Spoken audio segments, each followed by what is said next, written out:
Hey ho Pop Gengs! Siapa yang suka dengan SpongeBob?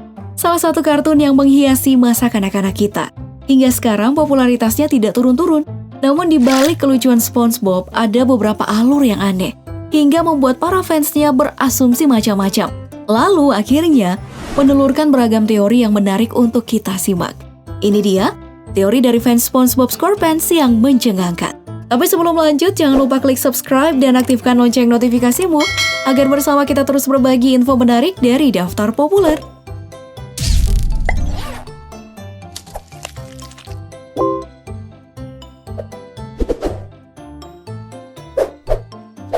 Tempat uji nuklir. Pernah nggak kamu kepikiran, kok makhluk laut ini bisa bicara? Mungkin ada yang mewajarkan ya, namanya juga film kartun. Tapi ada satu teori lama nih dari fansnya yang mengatakan bahwa mereka nih bermutasi sebagai akibat dari uji nuklir di Bikini Bottom. Teori ini pun sudah pernah diklarifikasi oleh Nickelodeon. Pada tahun 1946, Amerika Serikat sempat menguji efek bom nuklir di bawah laut. Nah, efek ledakannya dalam bentuk video bisa dilihat setiap kali ada ledakan di Bikini Bottom. Nah, kabarnya lagi, dampak yang lebih parah adalah yang ada di Rock Bottom. Ini menjelaskan mengapa makhluk di tempat tersebut lebih aneh lagi dari yang ada di Bikini Bottom.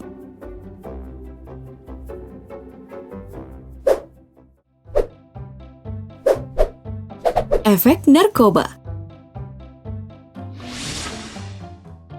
Nah, keanehan karakter SpongeBob katanya mewakili efek-efek dari penggunaan berbagai jenis narkoba nih Pop Gengs. Nah, SpongeBob sendiri mewakili efek mushroom yang membuatnya berimajinasi liar dan sangat kreatif serta out of the box. Lalu Patrick menggambarkan efek ganja, yakni males, santuy, bicaranya lambat, dan makannya lahap. Lalu Mr. Krab dan Mrs. Pops adalah contoh pengguna kokain yang parnoan dan gampang banget tersinggung. Sementara Squidward seperti orang yang sedang menggunakan heroin, yang orangnya itu moody, menghindari kontak mata, manipulatif, dan cara kerja yang buruk. Nah, satu-satunya yang gak mabuk itu hanyalah si Sandy.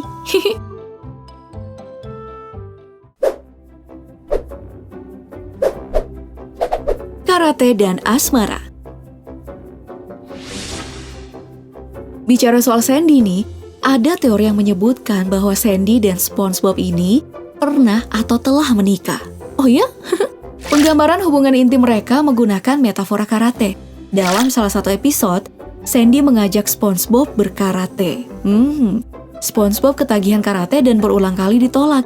Hingga Sandy pun akhirnya menerima dan mereka melampiaskan berkarate di semua tempat. SpongeBob menjadi terobsesi dengan karate sampai-sampai gak bisa konsen di tempat kerja. Mr. Krab pun lalu menegurnya untuk berhenti karena katanya itu racun. Lalu membaui sepasang karateka ini dan bergumam menyebut mamalia. Wah, teorinya menarik ya. Ini mengkonfirmasi teori yang menyebutkan kalau SpongeBob adalah penggambaran dosa nafsu yang mencintai orang lain secara berlebihan hingga akhirnya sering menyakiti diri sendiri.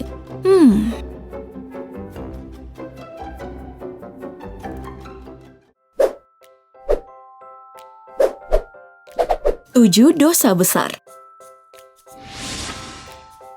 Selanjutnya di Pop Gengs, sebuah teori lain menyimpulkan kalau 7 karakter utama ini adalah penggambaran dari 7 dosa besar yang ada dalam kitab suci. Tadi kita udah sebutkan kan, kalau SpongeBob itu adalah penggambaran dari dosa nafsu. Selanjutnya ada si Patrick yang mewakili dosa kemalasan. Gary adalah dosa kerakusan. Plankton adalah dosa iri dengki. Lalu Sandy mewakili dosa kesombongan atau kebanggaan. Kemudian Mr. Krab mewakili dosa keserakahan. Dan Squidward adalah dosa angkara murka.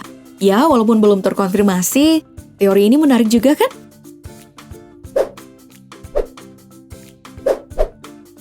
Orientasi seksual. Gak sampai di situ. Satu lagi nih teori dari fans soal karakter di SpongeBob, yakni mereka menyimbolkan orientasi seksual. Nah, SpongeBob nih misalnya adalah seorang gay yang sering bersentuhan dengan Patrick dan jarang terlihat tertarik dengan lawan jenis. Lalu, Sandy adalah penggambaran seorang lesbian. Patrick adalah seorang biseksual. Lalu Mr. Krab adalah om-om heteroseksual. Plankton adalah seorang yang mengalami objektofilia atau rasa ketertarikan seksual terhadap benda mati. Dan Squidward adalah seorang aseksual. Lah, kok aseksual?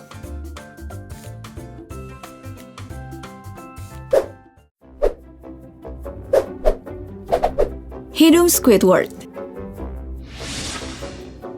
Nah, Squidward dikatakan aseksual karena dia terlihat tidak memiliki kecenderungan menyukai karakter selain dirinya sendiri. Memilih menyendiri dan menikmati hidupnya. Wajahnya juga menggambarkan wajah yang tidak bernafsu. Dan bagian intim di tubuhnya itu susah untuk difungsikan. Konon, karena bagian vital ini berada di bagian wajah. Yakni hidungnya, Pop Gengs. Nah, ini menjelaskan juga mengapa Squidward adalah satu-satunya tokoh yang tidak menggunakan celana. Nah, menurut kamu bentuknya mirip gak sih?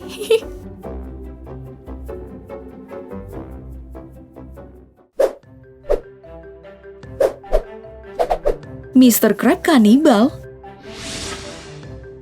Nah, dari orientasi seksual, kita ke Krabby Patty yang selalu diincar oleh Plankton. Pernah nih ada sebuah teori menyebutkan bahwa Mr. Crab adalah seorang kanibal. Karena di Bikini Bottom cuma dia aja dan ibunya yang kepiting. List menu Krabby Patty juga berisikan sajian yang menggambarkan bahan utamanya. Seperti The Kelp Shake, yang artinya minuman dari rumput laut.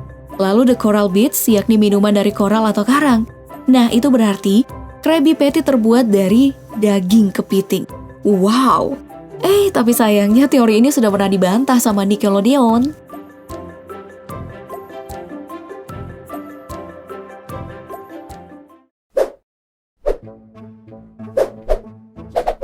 Ternyata vegan.